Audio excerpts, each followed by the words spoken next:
Aprovechamos también para comentarles que al término de este panel también vamos a tener una dinámica, ya se las vamos a explicar, va a ser posterior al panel.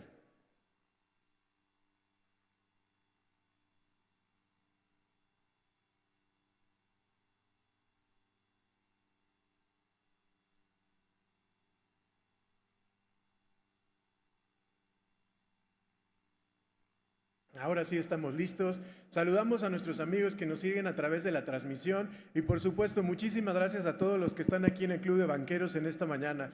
Un aplauso para este Congreso de Educación Financiera en esta cuarta edición. Hola. Estamos de vuelta en este cuarto Congreso de Educación Financiera en la era digital. Nuestro siguiente panel se titula Aliados Digitales, Finanzas que Conectan. Y para hablar de ello participan Sofía Macías, especialista en educación financiera y autora del bestseller de finanzas personales Pequeño Cerdo Capitalista.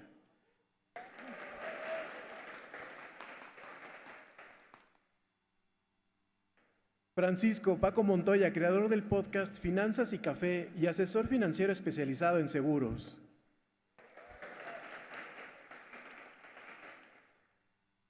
Paola Almonte, creadora de contenido especializada en finanzas personales e inversiones y fundadora del proyecto digital Finanzas con Propósito.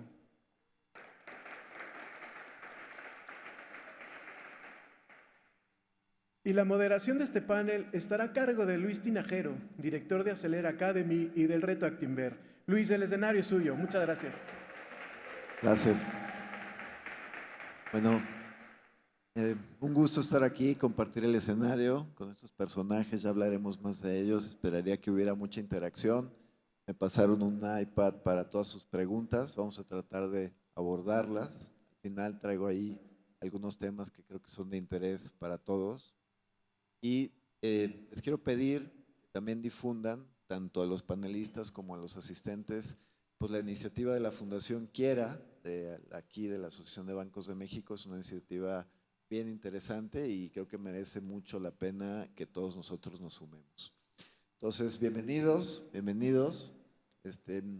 A ti, Sofía, ya te conocía, recién publicaste tu libro primero, platicamos varias veces en varios escenarios. Sí. Y bueno, empezando, creo que son muy conocidos ustedes, más que pedirles que se presenten, yo les pediría pues que nada más nos digan en dónde están en este momento en términos de su carrera, ¿no? Entonces, empezamos, Sofía, si quieres contigo, después Paola, después, por favor, Francisco. No sé si fue porque soy la más veterana de esta mesa. Es la que más conozco.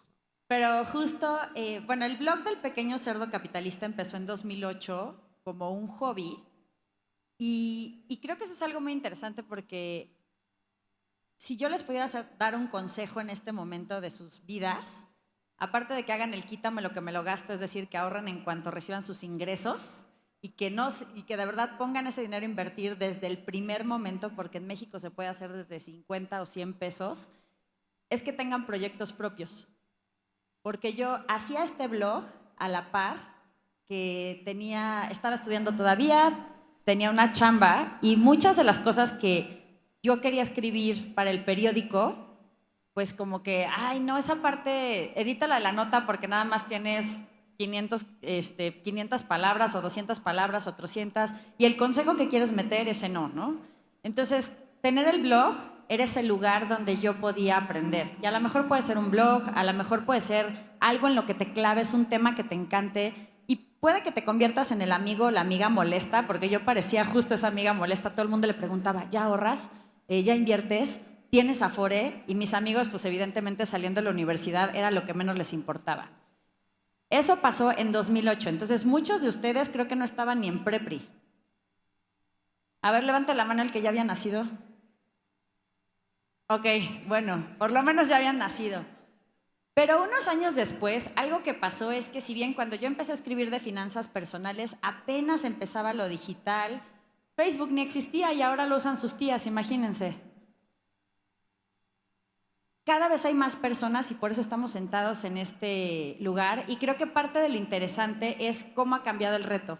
El reto ya no es la falta de información. El reto es, como lo hemos escuchado en otros paneles, aprender a tener el contexto que nos deje entender cómo podemos utilizar esa información para llegar a nuestras metas de forma más fácil y también verificar la información.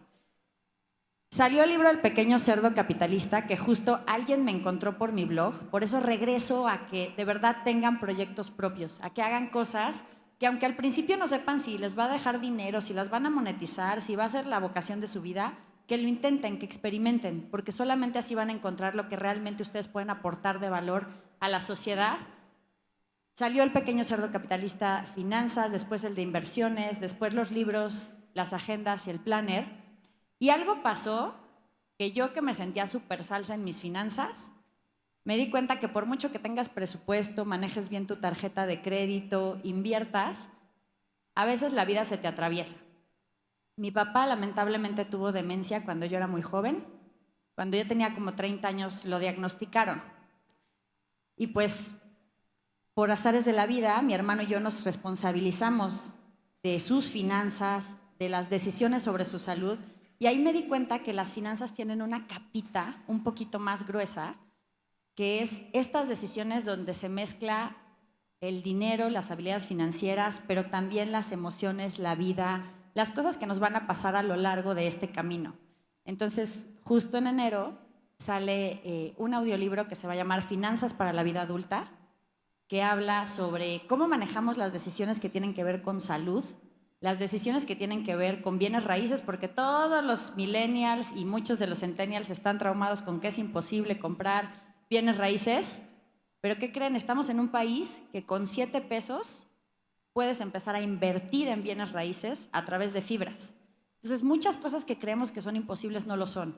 Y por último, relaciones y dinero, porque pues bueno, de repente tenemos corazón de pollo y puedes tener las mejores finanzas, pero si te piden dinero, híjole, aprender a decir que no puede ser complicado, o las finanzas en pareja. Entonces, creo que de alguna manera mi camino en las finanzas es el camino de muchas personas, porque uno empieza con cosas muy básicas, con creencias que tienes que romper sobre el dinero, pero después te das cuenta que justo el dinero te abre oportunidades y también te abre nuevos retos conforme creces, y creo que eso es mucho el reflejo de lo que ha pasado con Pequeño Cerdo Capitalista. Me encanta ver que nuestro problema ahorita ya no es, ay, no se habla de finanzas, pero pues sí creo que el reto está en otro lado. Ya entraremos más a detalle con todo. Paula. Bueno, en el mismo sentido que Sophie, Finanzas con propósito nace con una filosofía diferente.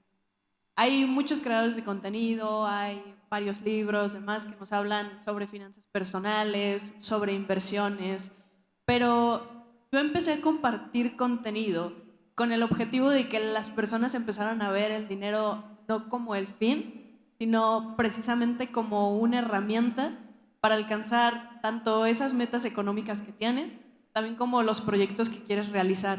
La verdad es que en su momento yo lo hice para compartir a jóvenes que estaban a mi alrededor, a personas a las que asesoraba uno a uno. Jamás me imaginé que el movimiento de finanzas con propósito fuera a crecer tanto, pero hoy tiene el objetivo de acercar a más jóvenes a esa educación financiera. Yo, por ejemplo, pues estudié una carrera que tiene que ver con finanzas, con economía, y a pesar de eso, llevé muy poco sobre cómo formar tu propio portafolio de inversiones, sobre cómo llevar tus finanzas personales, en una carrera que tiene que ver con todo eso. Ahora, carreras que son de otros sectores, de otros nichos, pues más difícilmente te van a enseñar de eso. Entonces, la mayoría de las personas salimos y cada quien empieza a gestionar su dinero como Dios le dé a entender, con la experiencia, con los errores, y claramente vas aprendiendo con la práctica. Pero qué mejor que encontrar esa información incluso desde antes que empieces a generar ingresos y evitarte muchísimos errores. Entonces, otra de las filosofías que yo tengo u objetivos con Finanzas con propósito es acercar a los jóvenes a esa educación financiera sin tecnicismos, sin que lo sientan complejo, sin que lo sientan como algo pesado, y vaya, que puedan dirigir su dinero en el mismo sentido que van sus prioridades y sus objetivos. Gracias. Francisco. Bueno, pues en mi caso, cuando era niño me acuerdo que yo batallaba mucho para las clases de física, matemática y demás. Y mi papá siempre fue muy inteligente, ¿no? Entonces yo le pedí ayuda para que me explicara los problemas razonados, ¿no? Y le decía, papá, ¿cómo hago este problema? Y me decía, mira, primero, ¿qué te están preguntando? Yo le decía, papá, no, o sea, dime las respuestas allá. No, a ver, paso número 1, ¿qué te están preguntando? Paso 2, ¿qué tenemos de datos? Entonces era muy lento como me explicaba mi papá. Me desesperaba mucho porque yo quería irme a jugar fútbol. Total, crecí así, con esa forma de cómo me explicaba mi papá. Y fue hasta la universidad que tomé tuve una clase de finanzas, evaluación de proyectos, que pues me enamoré de las finanzas. Me gustó mucho lo que los números te dicen, ¿no? Los estados de resultados, estados financieros de diferente tipo y qué es lo que te traducen o qué es lo que te transmiten, ¿no? Me graduó, comienzo mi carrera como asesor de seguros porque yo quería algo de finanzas, quería poner mi negocio, pero no tenía idea de qué, ¿no? Entonces dije, bueno, pues por este lado me invitaron, por ahí se dieron las cosas. Y eventualmente, cuando alguien quiere ser agente de seguros, necesita una certificación ante la Comisión Nacional de Seguros y Fianzas, ¿no? Y hay un examen de finanzas. Ese examen te pone problemas de valor presente, valor futuro. Entonces, yo sí lo había visto en la universidad por la carrera que estudié administración, pero había muchas personas que pues a lo mejor tenían años que pues, no veían esos o nunca vieron ese tipo de temas. Y ahí en el despacho me pedían ayuda, ¿no? Me decían, oye, Paquito, ayúdame, porque bueno, para variar yo empecé a los 22 años en esta carrera y todo era Paquito de esto, Paquito del otro, ¿no? Entonces me empezaban a preguntar, oye, explíqueme, ayúdame para presentar el examen, ¿no? Total que le ayudé a una persona explicándole a una persona que tenía 20 años de no ejercer su carrera, ¿no? Y pasa el examen y bajo cierta calificación exentas, ¿no? Entonces exentó, regresó y pues pasó el chisme, ¿no? Oye, pues Paquito te ayuda a estudiar, sin pago, ¿no? No me están pagando por nada. Entonces se empezó, sí, ya sé. Se empezó a correr la voz, entonces todas las personas ahí, compañeros, se acercaban conmigo para que les ayudara. Entonces, de alguna manera, yo me tenía que inventar algunos ejemplos para poder explicar finanzas que, pues, complejas, valor presente no es un tema sencillo, pero ¿cómo lo hago para que alguien me pueda entender, para darme a explicar? Entonces, ahí nació un poco el gusto de explicar cosas y hacer que las personas puedan entender temas complejos y bajarlos a hacer un tema sencillo. Y en el 2018, por ahí más o menos me invitaron a un programa de radio allá en Monterrey, yo soy de Monterrey, un programa médico, nada que ver con tema de finanzas, pero hablaban de seguros y necesitaban una persona que resolviera dudas de temas de seguros, ¿no? Iba cada 15 días, yo nunca había estado enfrente de un micrófono, me ponía muy nervioso, aparte en vivo, ¿no? Yo pensé que en radio me escuchaban como 1 millón de personas y capaz que nadie me escuchaba. Resolvía preguntas y cada 15 días me empezó a gustar la dinámica y pasó un año, 2019, yo empecé a escuchar podcast y me gustaba la forma en que yo lo escuchaba. Yo iba al gimnasio, escuchaba el podcast durante esa hora, hora y media, aprendía algo y dije, oye, pues ¿sabes qué? Voy a hacer mi podcast, ¿no? Voy a hacer algo relacionado con lo que me gusta, con los temas que me gustan. Y en el 2019, mediados, por ahí me compré todo el equipo, que micrófonos, que cosas y demás. Lo compré y lo dejé en la casa, pero nunca lo instalé hasta eso fue como un junio, ¿no? Y salí del programa de radio. Y como en diciembre me dice mi esposa, estaban las cajas, ¿no? En el recibidor. Me dice, o las vendes, o las mueves, o haces el podcast. Entonces, ya bajo esa sentencia, pues me subí las cosas, las instalé, puse el micrófono y todo, y dije, bueno, pues para que no me regañen, no me van a tirar las cosas, ¿cómo le pongo, no? Dije, bueno, pues me gustan las finanzas y me gusta el café, pues bueno, nadie me escucha, lo voy a poner finanzas y café. Y así nació el podcast un febrero de 2020, con la intención, bueno, mi intención era entrevistar gente, de hecho tuve la oportunidad y jamás pensé estar al lado de Sofía, a quien yo admiro y fue el primer libro de finanzas que yo leí, pero hay una entrevista en el podcast. Yo quería eso, pero se viene la pandemia y todos para atrás, ¿no? Para todos los fielders, todo Zoom, todo computadora. Me aviento yo solo y bueno, pues así nace el proyecto, tratando de explicar temas complejos, temas que de pronto son aburridos. Hay finanzas, yo no he visto a alguien que diga, güey, qué padre, voy a hacer un presupuesto hoy. O sea, nadie. Yo sí conozco. Bueno. Y pues bueno, así nace el podcast. Ya que se puso un poco mejor el tema de pandemia, empecé a entrevistar gente, entre Sofía y otros más. Y pues bueno, a la fecha de hoy ya son casi 6 años. continuamos con ese proyecto también en redes sociales, pero con la intención de eso, de aterrizar temas complejos a que sean sencillos. Gracias. Y bueno, yo estoy aquí porque además de que me invitaron a poder regular o coordinar este diálogo, yo tengo 20 años en el tema de inversiones y en el tema de wealth management, manejando la inversión de la gente en Actinver. Y nos dimos cuenta también de que todos estos medios nuevos, digo nuevos, hace 20 años empezaron a modificar mucho el escenario y empezamos a ver tendencias como las que ustedes están representando. Y bueno, abrimos nosotros con la idea de compartir el conocimiento de los expertos que conocemos, no solo de Actinver, sino de la industria y del sector. Abrimos Acelera Academy, es un portal de educación financiera gratuito para todos, tiene más ya de 81,000 usuarios y hay mucho contenido muy interesante. Carlos Rosado, que ha colaborado con muchas iniciativas de educación financiera y que abrió aquí la sesión de este congreso, tiene un curso en Acelera Academy y así tenemos de muchas otras personas. Entonces, por favor, consúltelo, súmense, porque bueno, todos ustedes aquí les interesa el tema de las finanzas. Y además tenemos el reto, que es un ejercicio donde también hemos platicado del reto varias veces, un ejercicio donde la gente aprende a invertir, todos de manera remota. Y bueno, todo esto se está apoyando con las tecnologías de información, justo el tema rector de este congreso. Y empiezo con esta pregunta para empezar un poco la polémica y la incomodidad. Es muy fácil hacer contenido.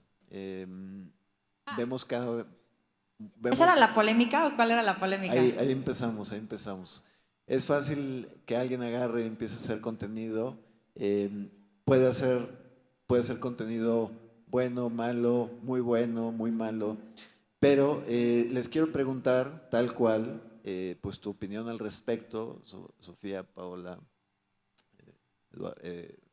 Francisco, de esto y de la manera de hacer contenido, de los riesgos que ven ustedes en el contenido digital respecto a inversiones y finanzas, y también su postura respecto a la regulación y o necesidad de estar certificado o algún tipo de modulación, digamos, del escenario digital.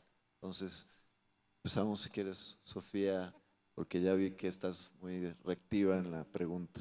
No, yo creo que no es nada fácil hacer buen contenido digital. A mí me pasaba mucho cuando salió Pequeño Cerdo Capitalista, y aquí, perdón si hay algún economista al cual le voy a poner el dedo en la llaga, pero llegó un cuate chavito que me decía, yo iba a escribir un libro como el tuyo, pero te me adelantaste. Que ese es el primer error. O sea, el contenido no existe una verdad absoluta, una sola forma de comunicar, ni lo que yo, o sea, muy probablemente la gente que ve a Pau le gusta el estilo de Pau y la gente que me ve a mí le gustan cosas distintas, y aunque Pau y yo explicáramos lo mismo, Francisco, Pau y yo, muy probablemente o sea, las finanzas son personales por algo. O sea, la gente le llega de una forma distinta.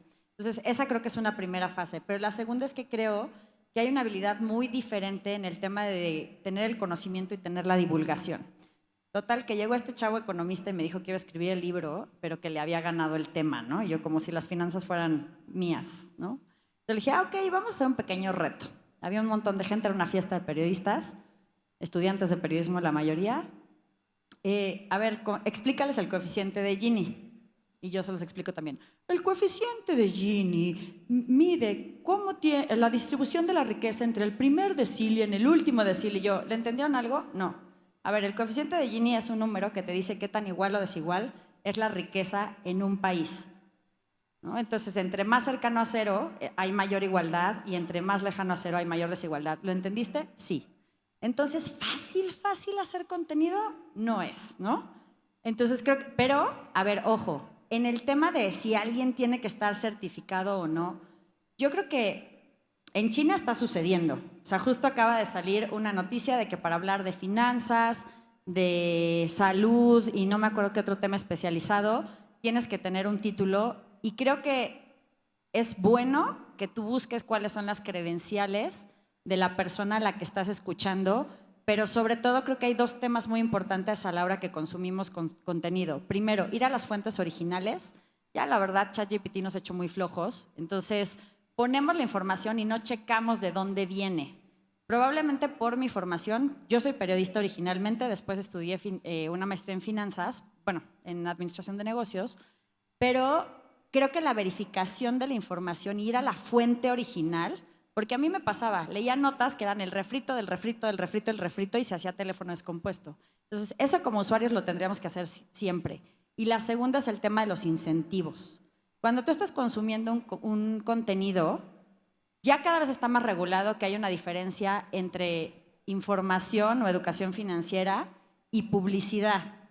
Pero tú tendrías que tener muy claro si este creador de contenido te está haciendo una recomendación o que de hecho, pues sí, en la parte de inversiones sí tienes que tener una certificación para poder recomendar inversiones, pero si te está haciendo una recomendación de un producto, yo por ejemplo prefiero 100% el contenido que hace comparativos, porque al final ahí estás viendo las opciones que necesariamente el anuncio, ¿no? Porque el anuncio no sabes si es una recomendación genuina, si hay un disclosure de, ok, esta persona lo está platicando, pero está patrocinado por, perfecto, ahí ya sabes a dónde vas. Pero cuando eso no está tan claro, creo que sí es un tema ético importante. Entonces, creo que lamentablemente hay cosas que cuando las regulas, pues o sea, funciona mucho peor el tema de los incentivos, pero sí es importante que nosotros como usuarios tengamos un criterio y un contexto mayor.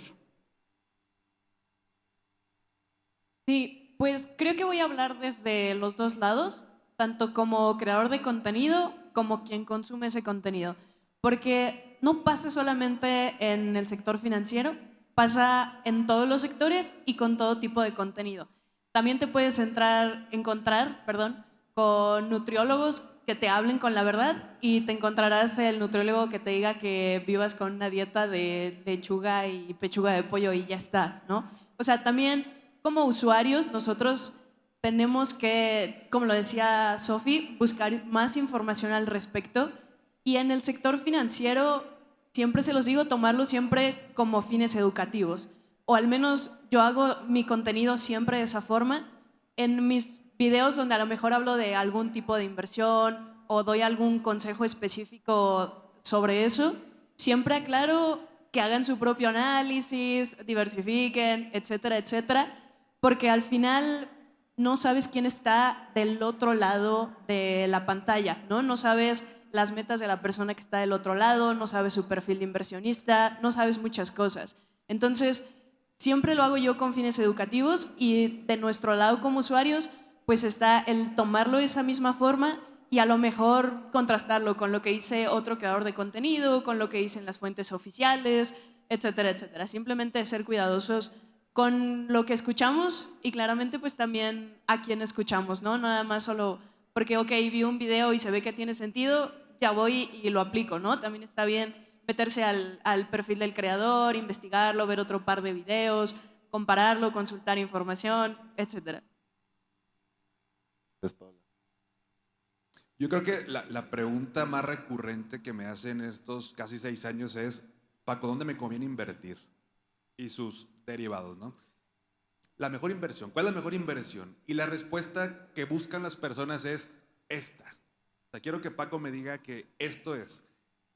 Y eso es muy, muy peligroso y por supuesto que no hay una respuesta correcta porque lo que no quieren escuchar es depende. Depende de qué, tus metas, tus objetivos y perfil de riesgo y muchas cosas más. Es algo muy, muy personalizado ese tipo de asuntos. Sin embargo, estamos constantemente buscando la respuesta para yo evitarme la flojera de buscar. Si Paco ya sabe, si Sofía, si Pau, si Luis, si tienen el conocimiento, ¿qué les cuesta decirme? Y es una línea muy delgada, es un tema ético y sobre todo el tema de finanzas es muy riesgoso porque no conocemos a las personas. Desafortunadamente en redes sociales el algoritmo premia lo viral, no lo verdadero. Entonces, buscar las credenciales de las personas es muy importante. A lo mejor lo escuché porque me lo dijo Sofía, porque me lo dijo Pau, porque me lo dijo Paco, y también lo contrasto con otras opiniones, crear nuestro propio juicio. Hoy en día, por ejemplo, ChatGPT está muy padre, Pero tú le preguntas a ChatGPT, oye, el Congreso de Educación Financiera que va a ser el 15 de noviembre, y te va a decir, trata de esto. Oye, chat, pero yo vi que era el 11. Tienes razón, Paco. Y dices, oye, güey, pues, entonces lo que me dijiste ayer de mi dolor de dedo, ¿tengo cáncer o no? O sea, ya no sé si confiar en ti, ¿verdad?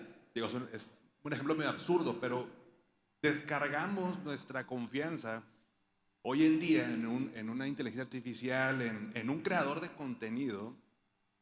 ¿Por qué? Porque a la mera hora, cuando resulte un tema de cayó la bolsa, pasó esto, la culpa no es mía, la culpa es de Paco, ¿no? Entonces yo le voy a echar al creador de contenido porque él me dijo eso. Entonces es algo que creo que de este lado tratamos de cuidar. Digo, yo sigo a mis compañeras, mis compañeros.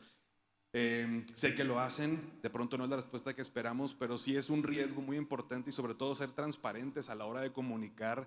Si es, en mi caso, por ejemplo, algún tipo de proyecto, colaboración con alguna institución financiera, pues previamente me aseguro, utilizo el producto financiero para saber si lo puedo recomendar o no, ¿no? Entonces, yo creo que va más por ahí el tema de ser transparentes y cuidar esa ética profesional. Oye, y nada más quería hacer un paréntesis muy cortito porque es importante desde el punto de vista de los creadores, pero ahí sí, y digo, espero que esto se tome de la mejor manera, también es importante desde el lado de las instituciones. Justo estaba leyendo unos estudios que decía, bueno, obviamente la fuente es TikTok, entonces TikTok va a decir que el 81% de las personas que están en TikTok están interesados en finanzas. Y por ahí había algunas cosas de experimentos que sí se hicieron en Reino Unido y en Canadá, que alrededor del 40% de las personas han tomado decisiones financieras, productos, que han contratado por lo que han visto en TikTok o en alguna otra red social. Pero creo que ahí también la responsabilidad de alguna forma es doble, porque no solamente están los creadores de contenido, también las instituciones financieras están creando contenido y están creando edutainment, el entretenimiento junto con la parte de educación. Y creo que ahí es muy importante también, una de las reglas de la OCDE en temas de educación financiera, en los foros de educación financiera, es que la educación financiera estuviera muy separada de la parte de promoción. Y eso en algunos casos se cumple y en algunos casos no tan necesariamente, ¿no? Entonces, eso como usuarios lo tenemos que ver parejo. Si yo estoy viendo un contenido buenísimo porque una institución financiera también logró engancharme, pues nada más entender si esa parte es educación financiera o si es promoción, siempre tener este criterio de voy a compararlo con otras opciones, sea de un creador o de una institución financiera. Muy, muy de acuerdo.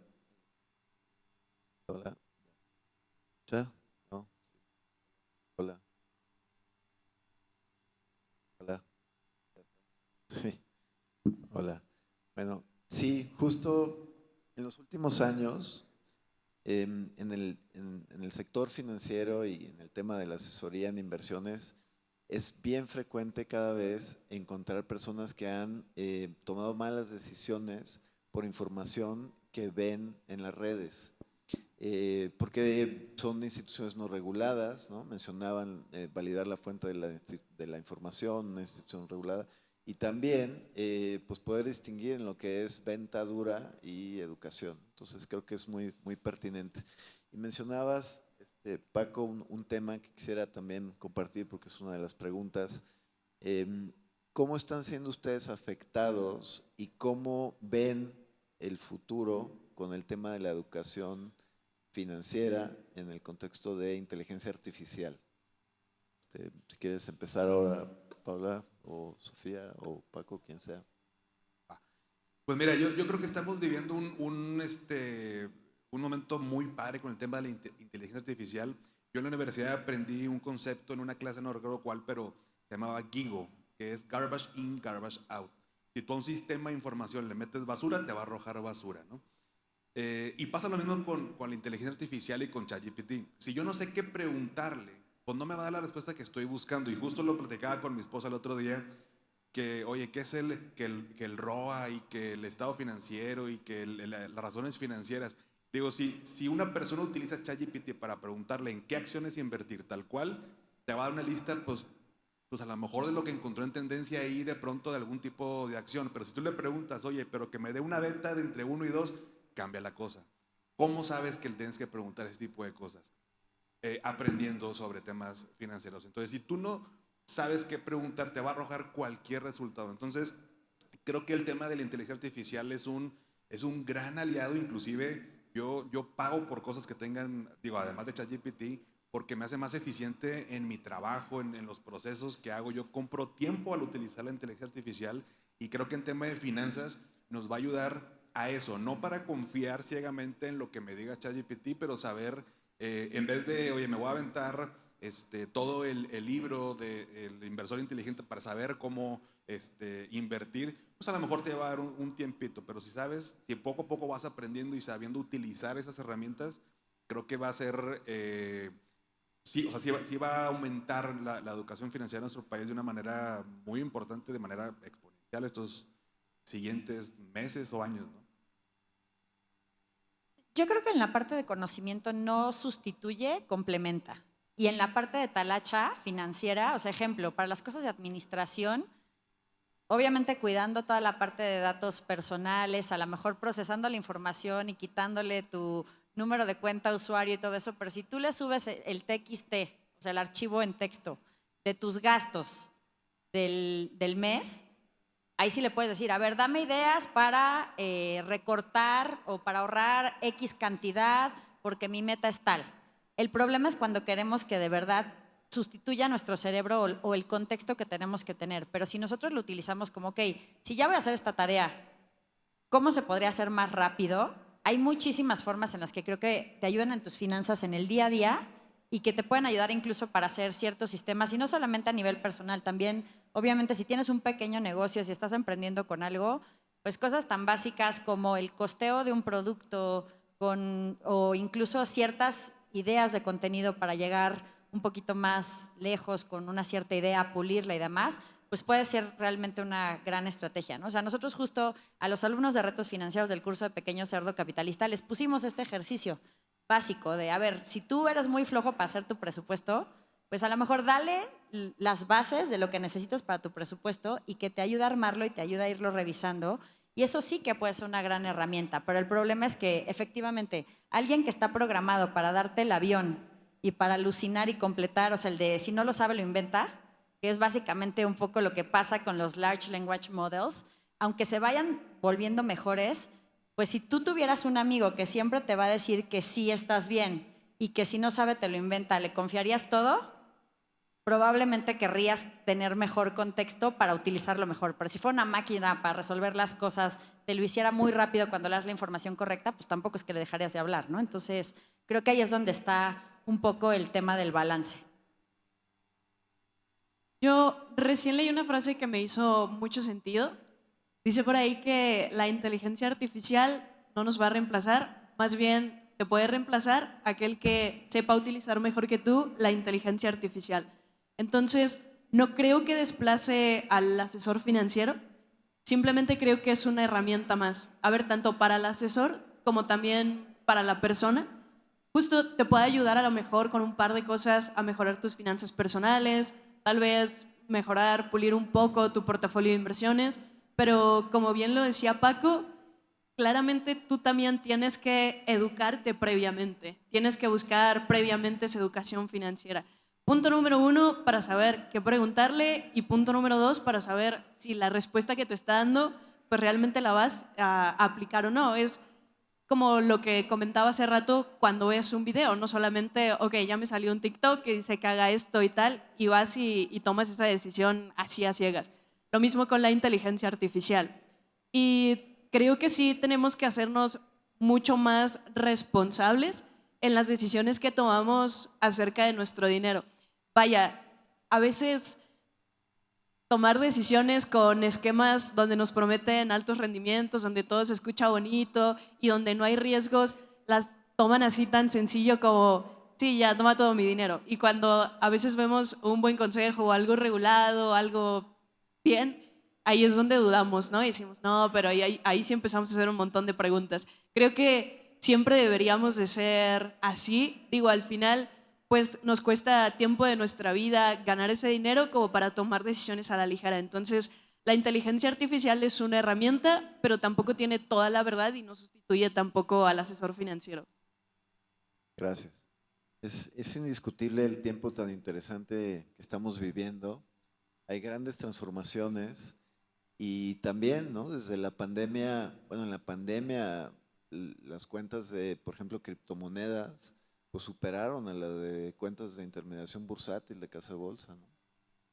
Después crecieron, ¿no? Ahí hubo algunas cosas no muy orgánicas, pero pues muy, digo, al final muy recomendables porque caen en un escenario regulado.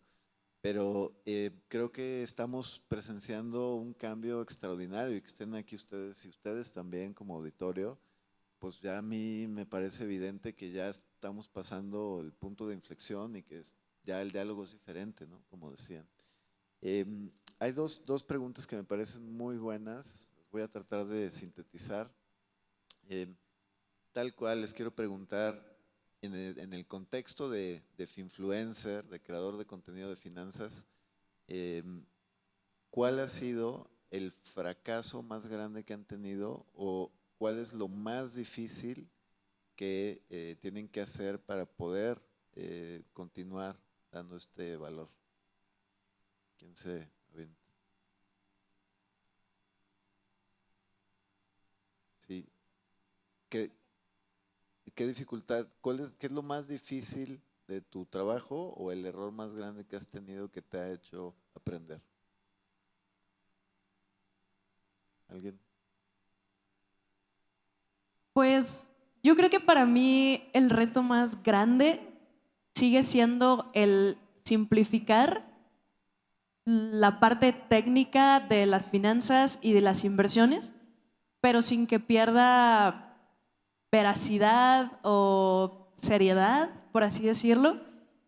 Al final, como lo comentaba hace rato, trato de hablarle a personas jóvenes y si te pones a hablar de conceptos técnicos o cosas muy complejas, pierdes la atención. Por otro lado, tampoco puedes hacerlo, no sé si demasiado simple o no sé cómo explicarlo, o sea, como para tampoco caer en que no es un tema serio, en que es muy fácil, no lo sé, o sea, como encontrar ese equilibrio entre, pues entre lo que son el cuidar tus finanzas, tus inversiones, pero también hacerlo práctico y sí de alguna forma entretenido, porque estamos también en una era donde la atención de las personas lo pierdes en segundos. O sea, hay algo entre los creadores de contenido cuando creas un video que se llama el famoso hook, que son los primeros 3 segundos de un video. Si los primeros 3 segundos de tu video no son atractivos, ya perdiste la atención de las personas. Y no solamente eso, sino también en el desenlace del video tienes como que mantener esa atención de las personas. Entonces, justo tienes que encontrar ese equilibrio entre lo educativo, entre mantener esa veracidad, pero a la vez también la atención de las personas. Creo que para mí sigue siendo el reto más grande. Sofía, Francisco.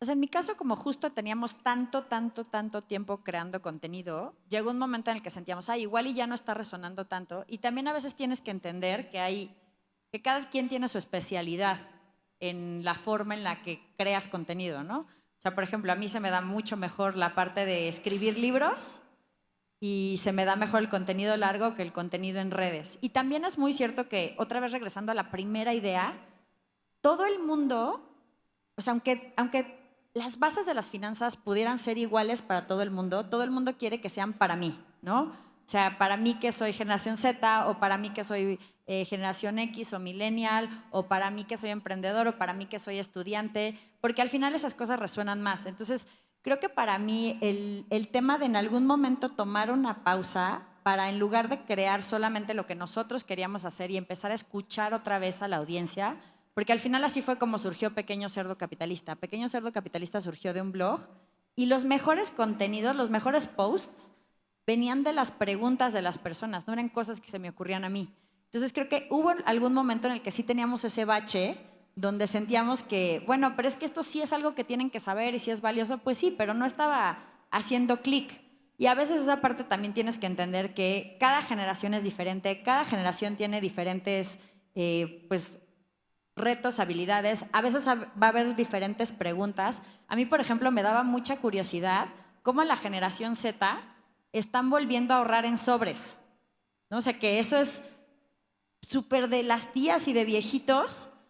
Y a mí me brincaba el ojo porque decía, si ya tienes como que cajoncitos, el banco, ya puedes invertir desde 50 o 100 pesos, ¿por qué regresar a algo tan arcaico? Pero también al mismo tiempo, de repente entender esas partes que dices, ok, es que necesitan tener tangibilidad del dinero en lo que empiezan a entender cómo lo distribuyen y a lo mejor con otra madurez financiera ya pueden hacer eso mismo electrónico. Entonces como que justo de repente no quedarte en la inercia y no de repente, también me pasaba un poco como Pau, que el tema del lenguaje empiezas muy simple, pero conforme quieres explicar más cosas, más cosas, más cosas, te empiezas a tecnificar y la ceguera de taller. O sea, cuando yo de repente empezaba a hablar de fondos de inversión o de ETFs, y pues la gente era como, ajá, pero o sea, yo solo quiero saber en qué banco invierto, ¿no? O sea, o yo solo quiero saber, ni siquiera sé qué es una inversión.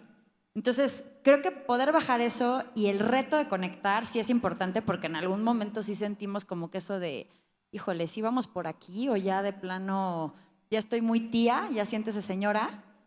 Y hay que empezar a hacer las cosas diferente, ¿no?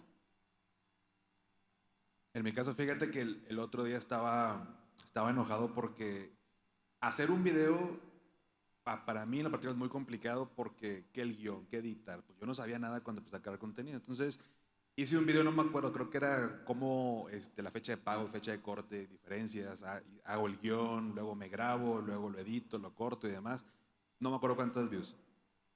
Y luego hice otro video donde ni siquiera hablaba, no decía ni una sola palabra. Yo estaba en mi escritorio y ahí lo podrán ver en Instagram, donde decía, en vez de estar en sexto de primaria hubiera comprado un terreno. No decía absolutamente nada y tuvo como más de 1 millón de reproducciones. Y le digo a mi esposa, es que no es, me tardé 2 minutos, güey. O sea, no grabé más que yo y hice un zoom, es todo. Entonces, entender también luego de pronto qué contenido hacer, ser constante, tener esa disciplina, de pronto es complicado. Llegas a un tema también de burnout de, ya no quiero hacer, o sea, es que, ¿qué? Entonces, ¿qué es lo que quiere la gente? ¿Cómo lo explico? Luego de pronto el que dice que va a pegar no pega. Entonces ha sido, no lo haré de un fracaso, más bien es un reto el hecho de ser constante, sobre todo cuando vas iniciando.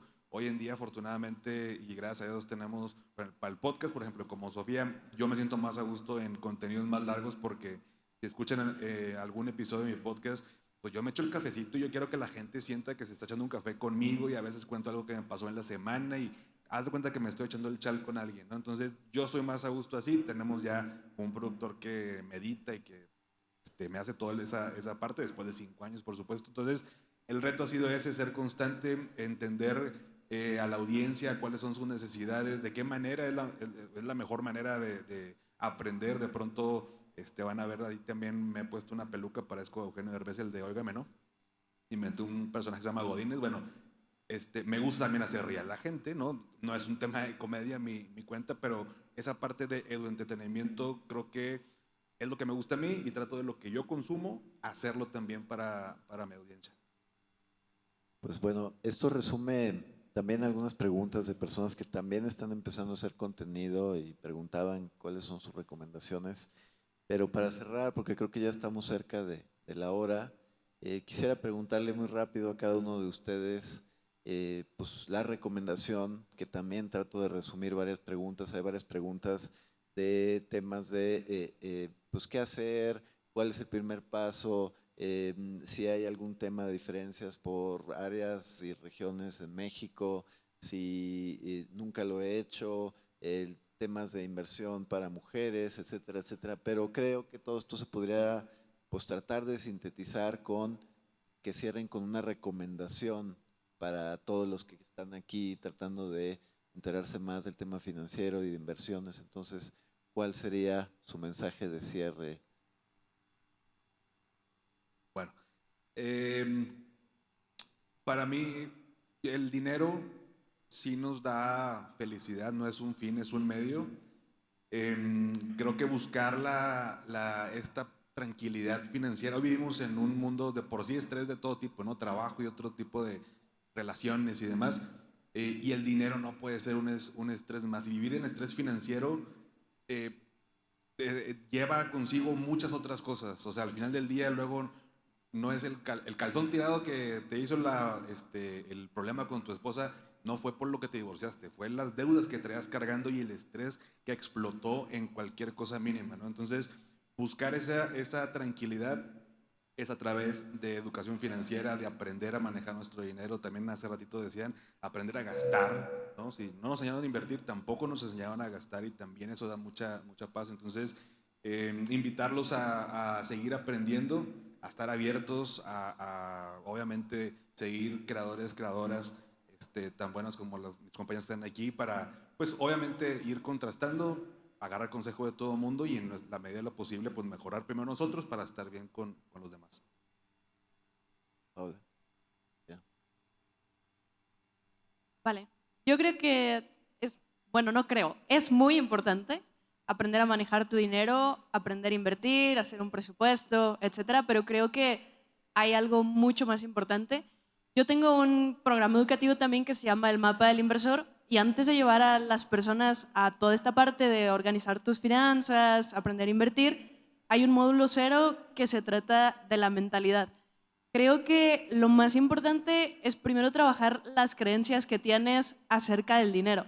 Por ahí también en un libro que me gusta mucho, una pequeña frase que dice es que al final todo lo que hay en tu interior va a reflejar tu exterior, ¿no? Los sentimientos, los pensamientos se convierten en acciones y las acciones posteriormente se convierten en resultados.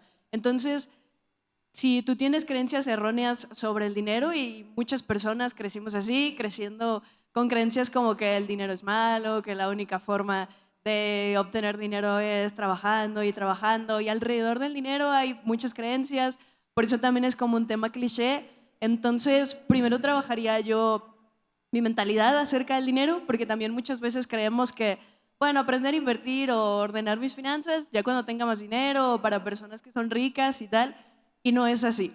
Entonces, primero cambiaría esas creencias y posterior ya vaya con una mentalidad diferente, empezaría a invertir mi dinero y con la filosofía que siempre hablo, ¿no? De finanzas con propósito, no nada más invertir por invertir o invertir para que mi dinero le gane la inflación o para tener más ceros en mi cuenta bancaria.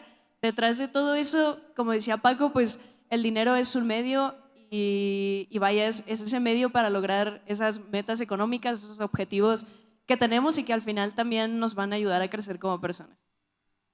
Sofía. Yo creo que el mayor superpoder financiero, si me preguntaran, Sofía, solo voy a hacer una cosa, no voy a hacer nada más, sería aprendan a ponerse metas y hacer planes para llegar a ellas. Si ustedes hacen eso, va a ser muchísimo más fácil ahorrar, invertir y cualquier cosa, porque cuando tú tienes justamente ese por qué, entonces buscas el cómo.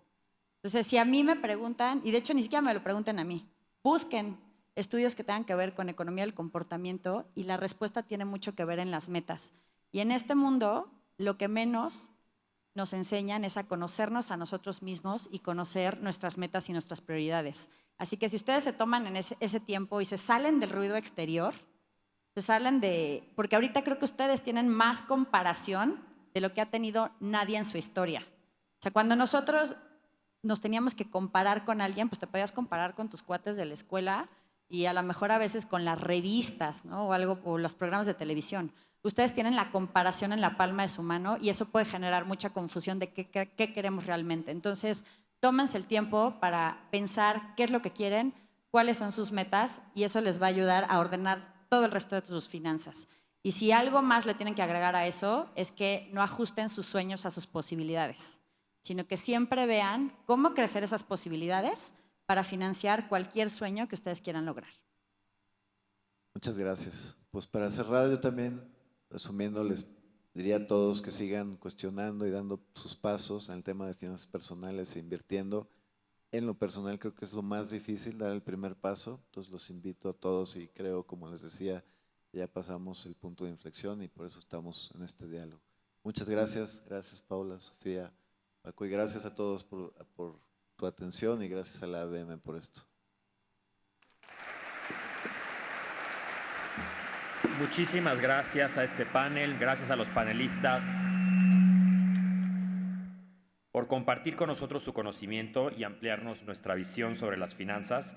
Tomaremos la fotografía oficial y les entregaremos reconocimientos antes de continuar con nuestra agenda. La verdad es que ha sido súper valioso este panel, no solamente para las personas que están aquí en el Club de Banqueros, sino también para las más de 1,500 personas que están siguiendo esta transmisión de manera virtual, no solo en México, sino también en otros países del mundo, principalmente en Estados Unidos, Canadá, pero también tenemos conectados en Europa. Ya es medio tarde para ellos.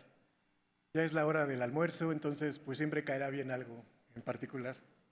Pero bueno, antes de seguir, les había comentado que teníamos una dinámica especial y pues Sofía Macías ha decidido que nos iba a regalar, bueno, ya me incluí, que nos iba a incluir 10 libros para las primeras personas que preguntaran. Entonces voy a leer quiénes son los ganadores y les vamos a pedir que por favor pasen de aquel lado, allá donde están los chicos, donde está Yamil, levanta la mano por favor, para que pueda no solamente que se los entregue, sino además que se los autografíe.